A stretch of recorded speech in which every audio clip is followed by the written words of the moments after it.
আজকে আমি আপনাদের একটা গল্প শোনাবো। আশা করি ভিডিওটা আপনাদের ভালো লাগবে। একবারের কথা, একজন যুবক একটি গাঁয়ে জন্মে। তার নাম ছিল সুনীল। সুনীল ছোটদের মধ্যে খুব প্রিয়। সে সবসময় তাদের সঙ্গে খেলা করত।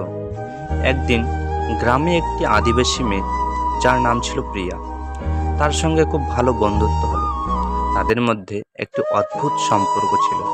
সুনীল সাধারণভাবে দিন কাটাতো, কিন্তু প্রিয়ার সঙ্গে সময় কাটাতে তার জীবন অনন্য ছিল।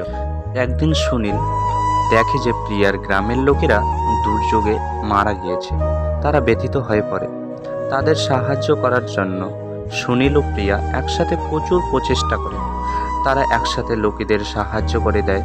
এর ফলে তারা গ্রামের মানুষের মাঝে বিশ্বাস ও সহানুভূতির অনেক ভালো উদাহরণ স্থাপন করে।